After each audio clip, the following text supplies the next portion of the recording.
Bismillahirrahmanirrahim. Assalamualaikum warahmatullahi wabarakatuh. Alhamdulillah, alhamdulillahilladzi hadana li hada wa ma kunna linahtadiya laula an hadanallah. Walaula fadlullahi wa rahmatuhu ma zaka minkum min ahadin abadan walakinnallaha yuzakki man yasha. Allahu samiun alim. Asyhadu an la ilaha illallah, asyhadu anna Muhammadan abduhu wa rasuluhu la nabiyya ba'dah. Allahumma salli wa sallim ala sayyidina Muhammad wa ala alihi wa ashabihi wa man tabi'ahum bi ihsan ila yaumil ma'ad, amma ba'du. Allahumma nawwir qulubana bi nuri hidayatik kama nawwartal arda bi nuri syamsika abadan abadan. Allahumma aftah lana hikmatak wansur alaina rahmatak ya dzal jalali wal ikram. Allahumma inna nas'aluka fahman nabiyyin wa hifdzal mursalin wa ilhamal malaikatil muqarrabin. Subhanaka la ilma lana illa ma 'allamtana innaka antal alimul hakim. Walhamdulillahi rabbil alamin. Ibu bapak sekalian yang dirahmati Allah SWT, pada hari Rabu ini ba'da maghrib kita kembali melanjutkan pembahasan kajian tazkiyatun nufus kita. Kemarin kita sampai kepada lanjutan tentang dampak yang terjadi pada menuruti syahwat, yaitu jatuh pada maksiat dan menghadirkan syubhat. Sekarang kita akan melanjutkan tentang tanda-tanda sakitnya hati. Belum Ustaz ya? Sudah? Oh ya. Waktu kita sekarang masuk ke tanda-tanda sehatnya hati. Ya. Min alamatus sihatul qalbi. Tanda-tanda sehatnya hati. Pertama, awwala alamihi li sihhatil qalbi wa mahabbatur rabbi azza wa jalla. Tanda pertama dari sehatnya hati ya, dan cintanya hati kepada Allah Subhanahu wa taala, hiya kathratud dzikrullahi azza wa jalla, yaitu banyak berzikir, banyak mengingat Allah Subhanahu wa taala. Ya. Mengingat itu pertama mengingat zatnya, yaitu dengan kita membaca lafaz-lafaz zikir, atau mengingat kebesaran dan keagungan Allah Subhanahu wa taala, ya, yang itu tidak terungkap tapi kita senantiasa menghubungkan diri kita kepada Allah, atau mengingat syariat-syariatnya. Ya. Kayak bapak-bapak begini sholat maghrib berarti sedang, atau dengar adzan lalu berangkat ke masjid berarti sedang mengingat syariat Allah Subhanahu wa ta'ala.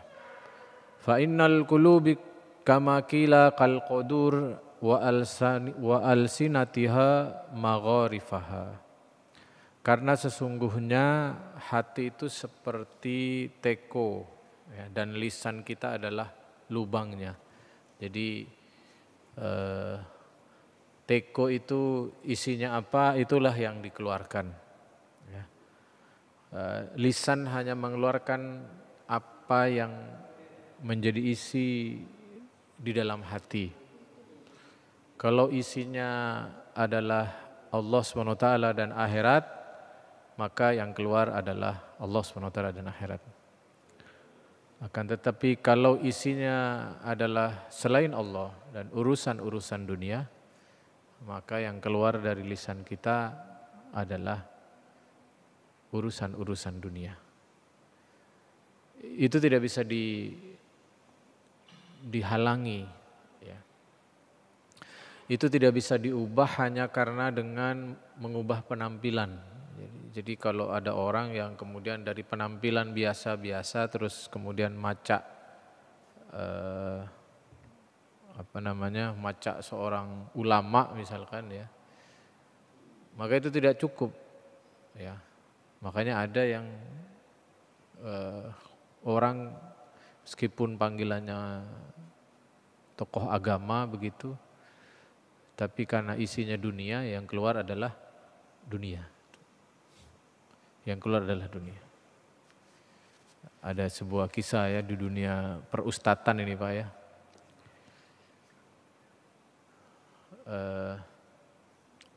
Ada orang tanya, ada seorang tanya ke temannya ini, Ustadz, sampean itu, ini sekedar ini Pak ya, sampean itu dapat amplop dari sana berapa? Gitu. Teman saya ini tidak ngomong Pak, khutbah Jumat ya, nggak ngomong. Saya tanya ke teman saya yang satunya, katanya amplopnya tetap, tapi saya kok menurun kata dia. Padahal yang teman saya yang satunya tetap. Jadi itu Pak ya, yang kalau isinya itu akhirat gitu ya, dakwah ya, yang keluar dakwah. Kalau isinya dunia, yang keluar dunia itu Pak. Dalam dunia peramplopan itu ada macam-macam Pak. Ini rahasia para ustadz ya Pak ya. Ada yang ingin menjaga hatinya, ada yang nolak. Ada yang nerima tapi ingin menjaga hatinya dengan cara langsung diserahkan kepada istrinya. Ada yang mungkin tidak diserahkan kepada istrinya tapi nggak dibuka. Jadi dia membukanya itu, ini trik Pak dari guru-guru kita itu begitu. Ya. Jangan dibuka kalau pas butuh gitu. Sehingga kita tidak tahu pokok ada di tas, pokok di tas itu dari mana itu datangnya nggak tahu. Ya. Untuk menjaga hati. Ya. Nah itu si teman saya itu langsung mungkin belum nyampe rumah langsung dicek mungkin Pak. Ya. Nah ini dunia. Nah makanya dzikir itu ya sudah yang apa yang ada di dalam hati kita itulah yang muncul.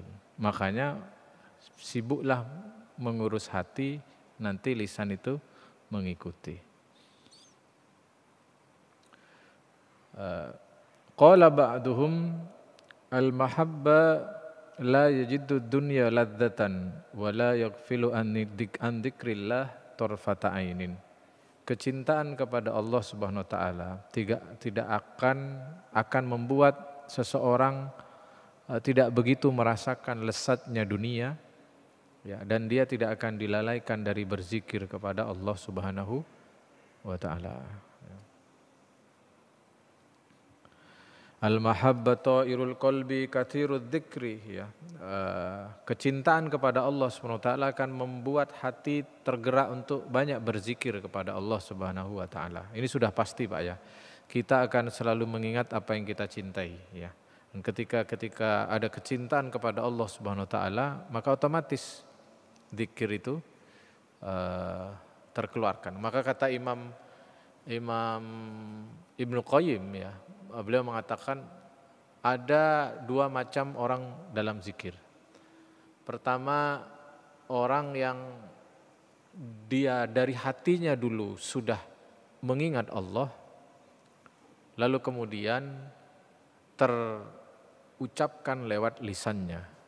Itu yang pertama. Ada yang kedua, orang yang belum ada cinta kepada Allah, belum tumbuh rasa cinta kepada Allah, akan tetapi dia memaksakan dirinya untuk berzikir, maka lama-kelamaan akan muncul tumbuh rasa cintanya. Mana yang lebih baik? Kata Imam Ibnu Qayyim, dua-duanya sama-sama baik. Ada yang zikir itu menjadi buah dari keadaan hatinya, ada yang menanam untuk hadirnya buah dalam hati dengan cara berzikir. Jadi dua-duanya. Baik.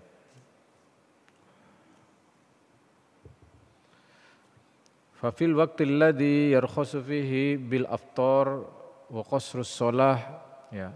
Amarallah azza wa jalla bi iktari minad dzikri.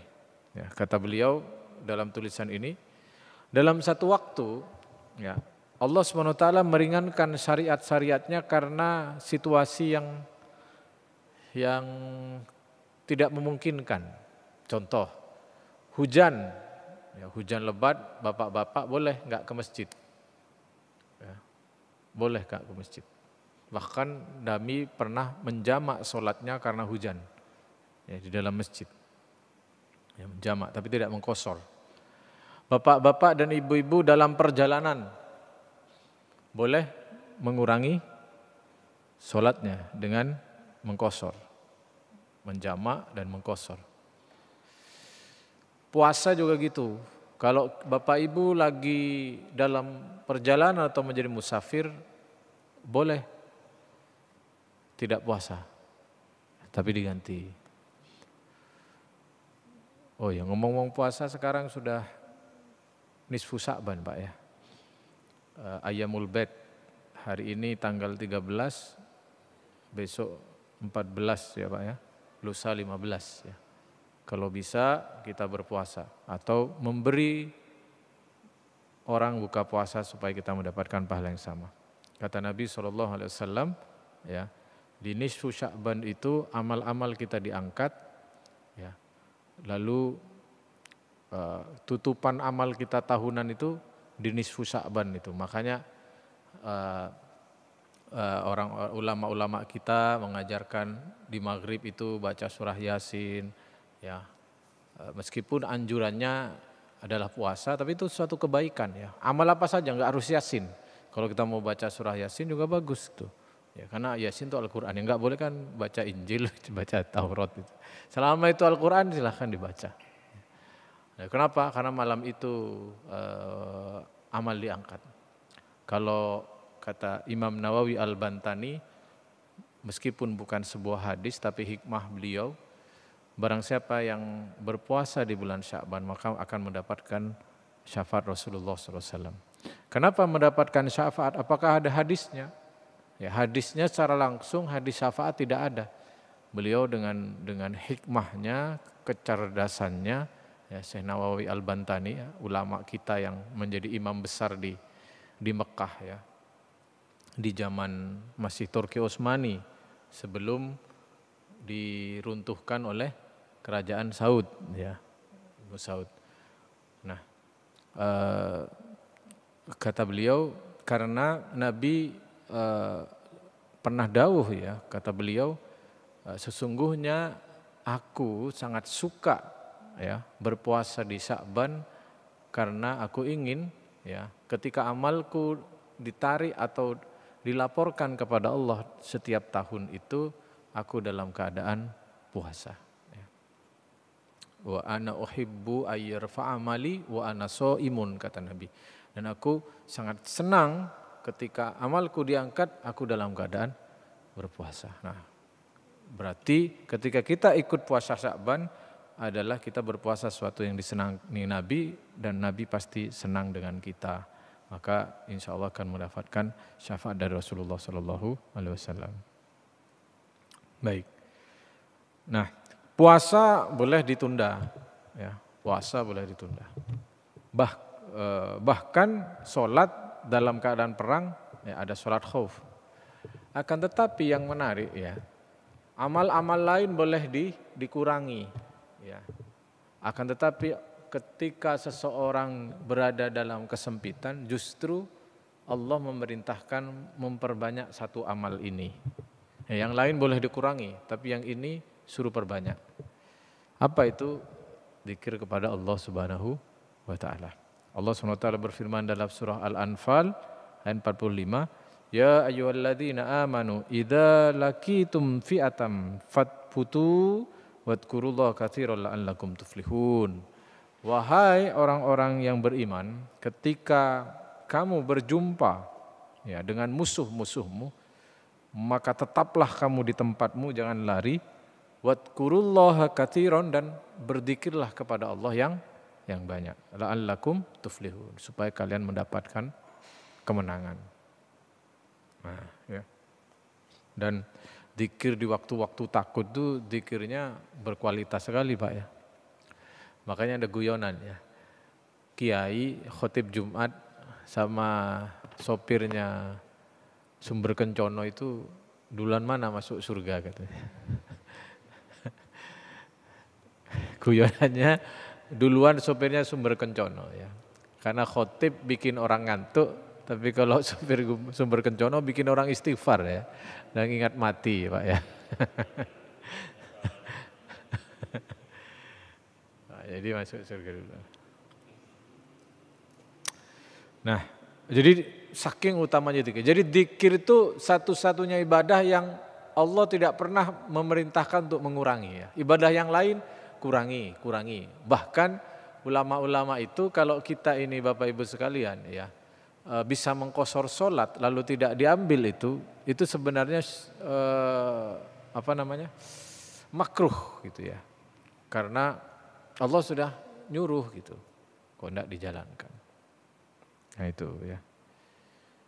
Itu nomor satu ya, banyak berzikir. Tanda-tanda sehatnya hati kita banyak berzikir kepada Allah. Nah ini cocok Pak menjelang Ramadan kita untuk terus mengevaluasi ya. Yang kedua, wa min alamati sihhatihi annahu la yazalu yatribu ala sahibihi hatta yaniba ilallahi wa yata'allaqu bihi ta'allaqul mahabbal muttarri ila mahbubihi alladzi la hayatun lahu wala falahun wala naimun wala sururun illa yardahu wa qarrabahu wal insi bihi. Di antara tanda-tanda ya, sehatnya hati adalah dia akan senantiasa seperti tersiksa ya. Orangnya itu seperti tersiksa ya ketika dia melakukan sebuah kesalahan ya, sampai dia benar-benar datang kepada Allah Subhanahu wa taala wa yata'allaqu dan mengikatkan dirinya ya dengan ikatan yang kuat ya terhadap yang dicintainya yaitu Allah Subhanahu wa taala, di mana seluruh hidupnya tidak ada kehidupan, tidak ada kemenangan, tidak ada nikmat ya, dan tidak ada kesenangan tanpa ridha Allah Subhanahu wa taala. Maksudnya di antara tanda-tanda sehatnya hati adalah seseorang itu akan merasa tidak nyaman gitu ya. Ketika dia ada dalam sesuatu yang dia khawatirkan Allah tidak ridho dengan perbuatannya. Ya.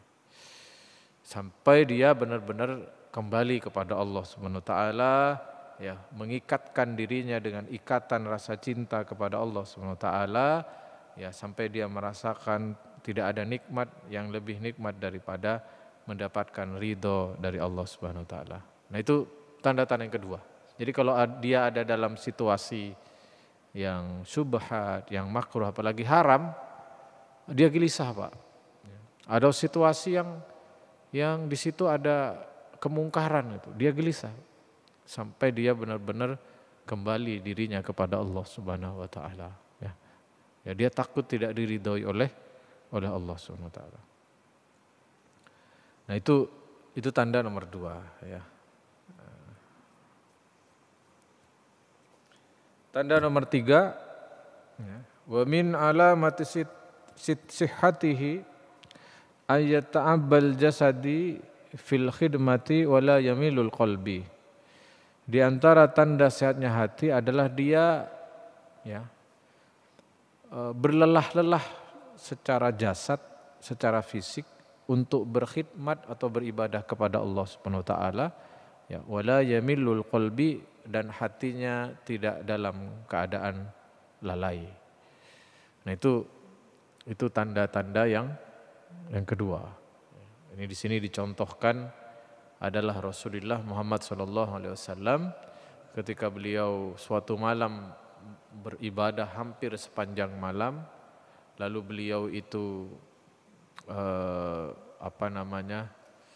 berdirinya lama, rukuknya lama, sujudnya lama gitu ya.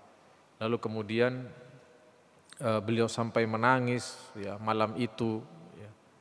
Kemudian Aisyah melihat secara dohir Nabi ini kok sampai soro kayak begitu, sampai bersusah-susah kayak begitu, buat apa? Gitu. Maka kemudian Aisyah bertanya kepada Rasulullah SAW, ya Rasul, bukankah engkau ini sudah dijamin bersih dari dosa yang dulu maupun yang akan datang? Sampai jenengan meninggal ini kan sudah pasti jenengan tidak akan punya dosa karena sudah dijaga oleh Allah SWT. Lalu kenapa engkau bersusah-susah seperti itu ya Rasul? Kata Nabi SAW, afala akuna abadan syakura. Ya, bukankah aku sangat ingin menjadi hamba yang pandai bersyukur kepada Allah Subhanahu wa ta'ala. Nah itu Pak. Jadi Nabi itu dohirnya kayaknya lelah gitu. Tapi batinnya itu dilapangkan oleh Allah Subhanahu wa ta'ala. Karena fisik yang kelihatannya lelah, akan tetapi hati yang senantiasa berzikir kepada Allah, maka akan terasa tenang jiwa seseorang. Ala bidzikrillahi tatmainnul qulub. Ya. Dengan berzikir kepada Allah hati menjadi tenang. Jadi tidak terasa, Pak. Nabi tidak merasakan. Begitu, ya. Kayak orang haji umroh itu lelah secara fisik, tapi terobati oleh keadaan ruhani yang benar-benar menghadap kepada Allah Subhanahu wa ta'ala. Ya. Qala Yahya bin Mu'ad, man sarra bi khidmatillah sarratul asya kulliha bi khidmatihi. Barang siapa yang bersusah-susah dalam berkhidmat kepada Allah, maka Allah akan membuat yang lain itu, ya dunia itu, bersusah payah untuk berkhidmat kepadanya. Nah, itu ya. Jadi barang siapa bersusah-susah untuk khidmat kepada Allah, maka Allah akan buat selainnya itu bersusah-susah untuk berkhidmat kepada orang itu. Ya, akan tunduk kepada orang tersebut.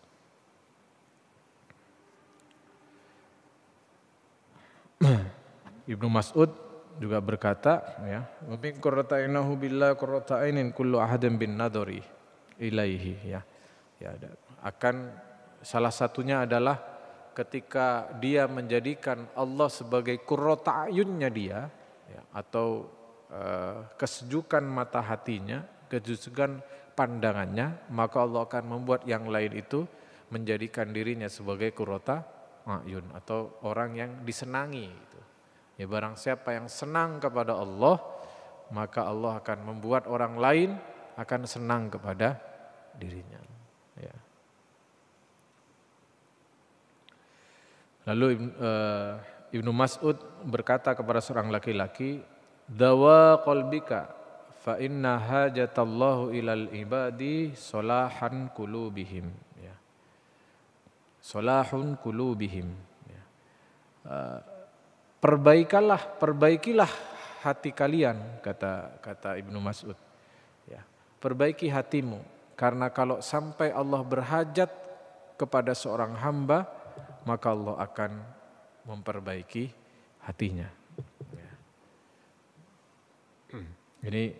Ini yang kedua, yaitu dia lelahnya habis untuk lillah gitu ya, kalau bahasa anak sekarang.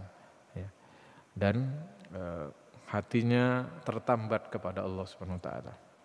Nomor 3. Nomor berapa Pak? Nomor 4 ya.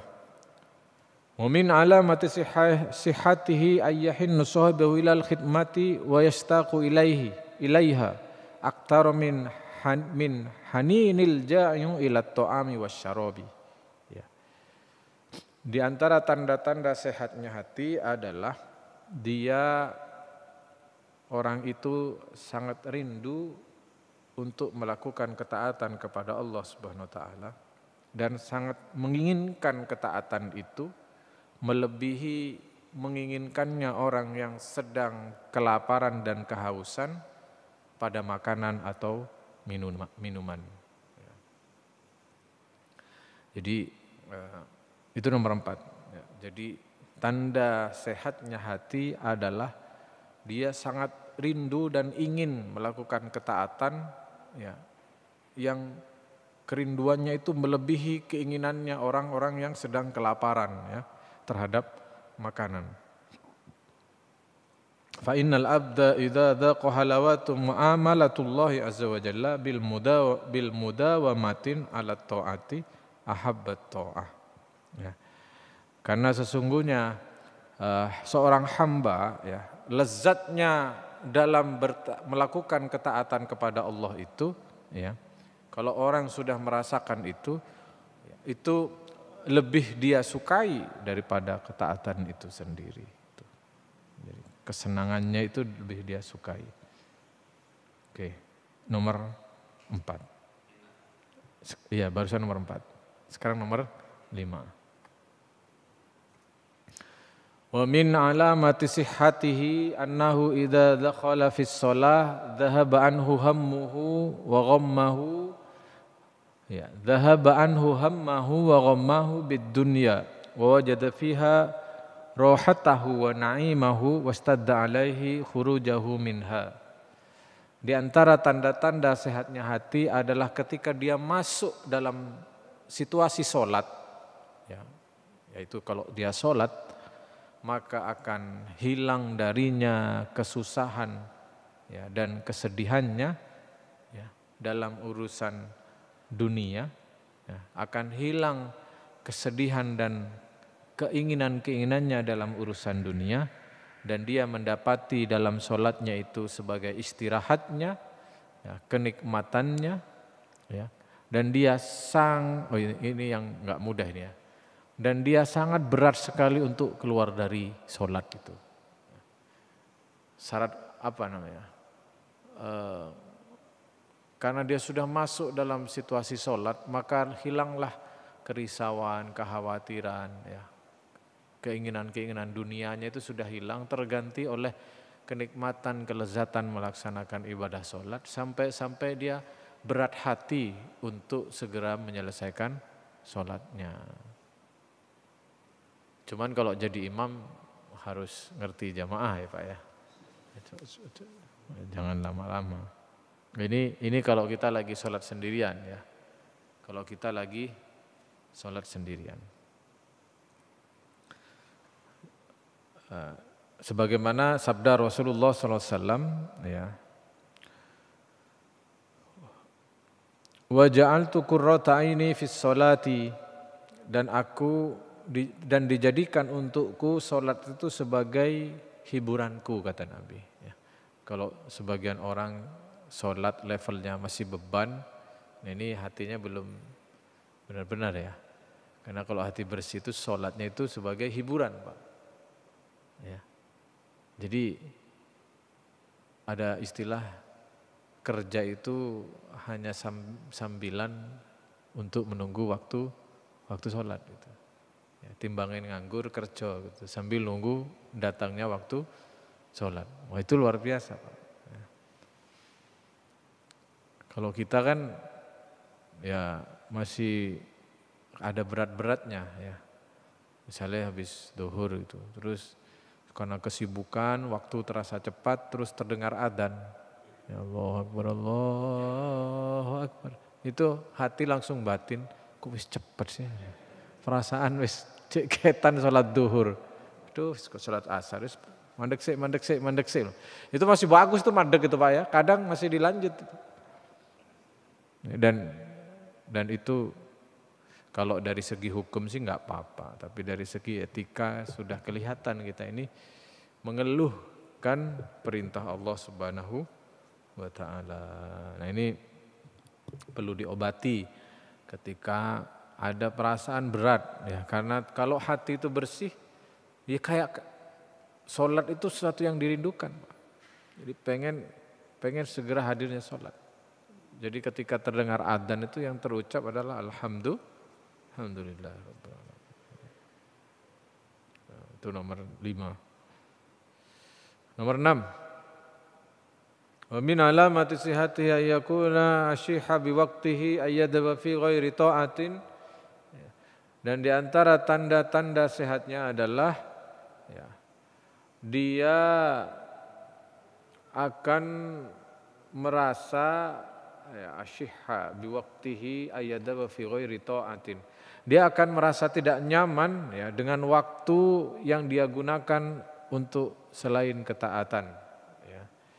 Sebagaimana dia akan merasa kehilangan ya. Sebagaimana orang yang merasakan kesusahan ketika harta ya, dan keluarganya meninggalkannya ya.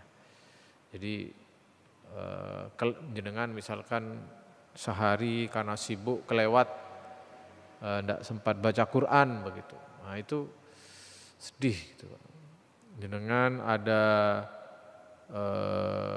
pengumuman sumbangan bantu orang, karena sibuk kita tunda-tunda, ternyata sudah ditutup sumbangannya karena sudah terisi. Itu sedih itu. Bukan malah sebaliknya, alhamdulillah perlu nyumbang, itu bukan begitu ya. Jadi merasa sedih ketika waktunya tertinggal atau habis di luar ketaatan kepada Allah Subhanahu wa taala. Karena bagi seorang mukmin itu setiap waktu itu begitu berharga ya. Nabi pernah dawuh min husnil islamil mar'i tarkuhu ma la ya'ni. Di antara tanda-tanda baiknya keislaman seseorang, dia akan meninggalkan sesuatu yang tidak bermanfaat baginya, sesuatu yang sia-sia ya. Sia-sia itu dalam urusan akhirat maupun urusan dunia ya. Jadi kalau mau ngukur kita ini hari ini baik atau tidak Pak, adalah seberapa waktu kita habis untuk sesuatu yang bermanfaat, dunia maupun akhirat, lebih-lebih akhirat ya. Jadi kalau banyak nganggurnya itu sudah pasti itu akan mengotori hatinya ya. Coba mari kita renungkan betapa berharganya waktu bagi seorang mukmin ya. Kalau mengucapkan subhanallahil azim wa bihamdihi berapa menit Pak? Tidak sampai semenit ya. Subhanallahil azim wa bihamdihi. 2 detik lah ya. Subhanallahil azim wa bihamdihi. 2 detik. Kata Nabi, man qala subhanallahil azim wa bihamdihi ghurasat lahu nakhlatun fil jannah. Barang siapa yang membaca subhanallahil azim wa bihamdihi, maka Allah akan membangunkan untuknya, Allah akan memberikan kepadanya satu pohon korma di surga. Itu 2 detik Pak sudah dapat satu bibit, satu pohon korma di mana? Bukan di Pasuruan ya, di surga Pak ya, di surga. Nah, jangan ulangi lagi subhanallahil azim wa bihamdihi 2 Pak. Subhanallahil azim wa bihamdihi 3. Ya. Nah kalau jenengan sudah punya kebun di surga itu Pak, kebun korma itu, kan masa iya ose sampean itu kau nang kono gitu. Masa begini loh, iku kebun wae sapa kok nganggur? Sing duwe nang ndi? Nang neraka. Kan enggak mungkin Pak ya. Ya, insyaallah lah Pak ya. Insyaallah itu menjadi kias ya. Kalau kita ini sudah dibuatkan rumah di surga ya, karena kita ini ikut bangun masjid, kata Nabi SAW, banallahu baitan fil jannah. Barang siapa yang membangun rumahnya Allah di dunia, maka Allah akan bangunkan satu rumah untuknya di surga ya kan. Masuk rumahnya sudah ada ya kan, kormanya sudah ada gitu. Masuk enggak ada terus pasang pelang dijual, disewakan gitu kan. Lalu ditanya kemana, orangnya masih mampir ke neraka, repot. Enggak insyaallah ya. Ini menjadi kias ya, menjadi tersirat tanda-tanda bahwa insyaallah ya, kalau kita dimudahkan memanfaatkan waktu-waktu kita untuk zikir, untuk manfaat, insyaallah menjadi jalan kita di surga Allah Subhanahu wa taala. Nabi dalam sebuah hadisnya beliau juga bersabda ya, Iqra'ul Qur'an fa innakum ya ta'jiruna alaihi ya. Bacalah Al-Qur'an karena kalian akan diberi pahala atas bacaan Al-Qur'an kalian, meskipun tidak memahami terjemahnya atau tidak memahami maksudnya. Amma inni la aqulu alif lam mim harfan walakinna alif harf asyron wa lam asyron wa mim asyron. Ya. Aku tidak mengatakan alif lam mim itu satu huruf, akan tetapi alif itu satu huruf dan dinilai 10 kebaikan, lam itu satu huruf dan dinilai 10 kebaikan, dan mim itu satu huruf dan dinilai 10 kebaikan. Nanti ketika di Ramadan dilipatkan ganda lagi 10 itu menjadi 72 kebaikan. Jadi 720 di bulan Ramadan. Ya, itu membaca Quran. Dalam hadis yang lain, ya, man shalla fi yaumin itnata asyratan sajadatan tatawuan banallahu lahu baitan fil jannah. Oke. Tadi kan pohonnya sudah, Pak ya. Ya, tinggal bangun rumahnya. Kata Nabi, barang siapa yang dia sholat rawatib dalam sehari 12 rakaat, ya, totalnya 12 rakaat, kalau dalam hitungannya itu adalah qobliyah subuh 2 rakaat. Ya. Lalu kemudian qobliyah duhur, ya, 2 rakaat, ba'da duhur 2 rakaat. Lalu ba'da isya 2 rakaat. Kurang 2, Pak. Duhurnya itu 4, Pak. Qobla duhurnya itu 4. Jadi 2, qobla duhur 4, 6, ba'da duhur 8, ya kan? Ba'da isya 2, asar 2, ya. Asar 2. Nah, itu 12. Nah, ba'da maghrib dan ba'da isya, asarnya tidak masuk, Pak. Asar itu ghairu muakkad, ya. Yang muakkad itu ba'da maghrib sama ba'da isya. Ya.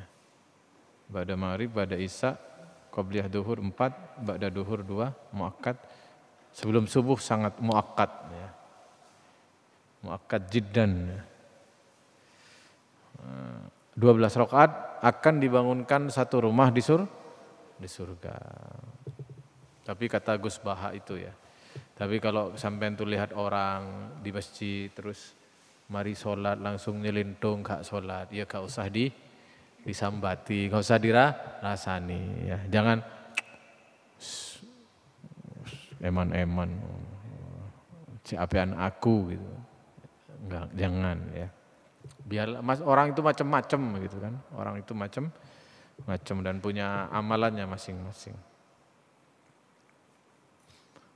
Baik, berikutnya selanjutnya wa min alamati sati yakuna ahimmatuhu bitasihil amal aktsara min ihtimamihi bil amali dzatihi. Ya. Di antara tanda-tanda kalau hati mulai sehat, dia lebih serius, ya, memperbagus amalnya daripada sekedar memperbanyak. Daripada sekedar memperbanyak amalnya. Jadi memperbagus wudunya, ya, memperbagus sholatnya, ya, tumak nina gitu, ya. Dia lebih dan dia kemudian mencari syariatnya bagaimana, tuntunan Nabi bagaimana gitu kan. Rukun-rukunnya dalam ibadah ini bagaimana, yang benar yang seperti apa. Nah, dia sibuk itu. Kenapa bisa demikian? Karena dia ada dalam kesadaran dia sedang menghadap kepada Allah Subhanahu wa taala, ya. Maka ketika Allah berfirman, ya bani Adam khudhu zinatakum inda kulli masjidin, ya. Wahai anak-anak Adam, ketika kamu masuk ke dalam masjid, pakai pakaian terbaikmu gitu. Ya. Pakai pakaian terbaikmu. Jadi karena apa? Karena kita sedang menghadap kepada Allah Subhanahu wa taala. Ya, menghadap kepada presiden saja kita persiapannya luar biasa, Pak, ya. Jadi kan kalau diundang Pak Jokowi minggu depan kan persiapannya mulai sekarang, Pak, ya kan. Kelambi opo. Nah, kepada Allah Subhanahu wa taala, orang yang sudah sholatnya dalam kesadaran menghadap kepada Allah sudah otomatis ingin memperbagus. Nggak angger gitu kan. Tapi kalau orang tuh hatinya masih terhijab dari Allah SWT, hanya karena mengikuti tuntutan-tuntutan syariat, hanya karena ya opo biasane ngono tok ae ya. Wis biasane ya wis. Salat wis tahu salat yang ngono biasane gitu kan. Ya sudah, akhirnya ya sudah dia hanya menjalankan ritual saja. Dia tidak menyadari bahwa sedang menghadap kepada Allah SWT. Nanti setiap menjelang Ramadan biasanya akan muncul viral video-video tarawih cepat gitu Pak ya. Itu tiap tahun selalu ada. Ya kenapa kan? Tapi macam-macam orang itu Pak ya. Waktu saya tanya ke teman saya, ya opo kok sholat model kayak ngono. Kata teman saya itu, loh itu karena sudah makrifat kepada Allah itu. Karena sudah kenal dengan Allah. Kalau orang sudah kenal itu kan sat-set wat-wat gitu kata dia. Ya, kalau kayak jenengan kalau bapak-bapak masuk ke rumahnya orang yang nggak kenal, itu kan hati-hati gitu ya. Tapi kalau bapak-bapak dan ibu-ibu masuk ke rumahnya anak gitu, rumahnya sendiri, atau pulang kampung ke orang tua, itu kan ya wis nyelonong aja gitu kan. Nah kata dia, itu wis makrifat, ya wis karepe sampean sak karepmu. Yes, macam-macam orang. Ya mungkin bercanda dia ya. Karena kalau serius bahaya ya. Wa min alamati sati annahu idza fatahu wa radahu aw ta'atin min at-ta'a wajada lidzalika hasratan aktsara mimma yadiddul haris ya. Idza faqad ahlahu wa maluhu ya. Di antara ya tanda-tanda seseorang itu sehat hatinya yaitu ketika dia tertinggal wiridnya dan ketaatannya, dia merasakan kegelisahan luar biasa. Itu nomor 2. Terakhir karena sudah adzan. Wa min alamati satari yaj'al al-'abda hammuhu wahidan yaj'alu fillahi wa jalla fi ta'atillah. Ini samalah ya. Ketika di antara tanda-tanda sehatnya hati adalah sang hamba menjadikan seluruh keinginan dan harapannya itu adalah hanya untuk Allah Subhanahu wa ta'ala.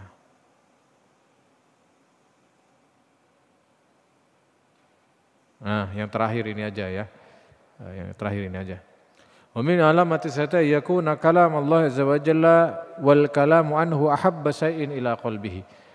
Di antara tanda-tanda sehatnya hati adalah dia menjadikan kalam Allah ya, Al-Qur'an, bacaan Al-Qur'an lebih dia cintai daripada bacaan yang lain ya. Saya bacakan satu kalamnya dari Ibnu Mas'ud, kata beliau, "Man kana yuhibbu ya ayya'lama annahu yuhibbullahu fayuridu nafsahu 'alal Qur'an." Barang siapa yang ingin tahu ya, apakah Allah itu cinta kepadanya, kalau sampean sama saya ingin tahu bahwa apakah Allah cinta kepada kita atau tidak, maka kata Ibnu Mas'ud, maka lihatlah bagaimana kamu memperlakukan Al-Qur'an. Ya, karena barang siapa yang memperlakukan Al-Qur'an dan mencintai Al-Qur'an, maka berarti dia sedang dicintai oleh Allah Subhanahu wa taala, karena Al-Qur'an itu adalah kalamnya Allah Subhanahu wa taala. Ya. Kata Sayyidina Utsman yang pernah menghatamkan Al-Qur'an dalam 2 rakaat Pak ya, salat ya. Kata beliau ya, "Lau tahurat qulubukum ma syaba'at min kalami rabbikum." Seandainya hatimu itu bersih, maka kamu itu tidak akan pernah puas ya. Tidak akan pernah capek membaca kalam Allah Subhanahu wa taala. Tadi kesimpulannya nek maca Quran ono kesele dan ngantuk, yaitu karena belum bersih. Nah, enggak apa-apa Pak ya, kita berjuang terus untuk memperbaiki, mudah-mudahan hati kita ini bersih nanti menjelang Ramadan. Kalau belum, dan akhir Ramadan hati kita benar-benar bersih dan bertakwa kepada Allah Subhanahu wa taala. Saya kira itu. Ada yang mau ditanyakan sebelum ditutup karena sudah adzan? Sampun nggih? Baik, terima kasih, kurang lebihnya mohon maaf. Wabillahi taufiq wal hidayah. Wassalamualaikum warahmatullahi wabarakatuh.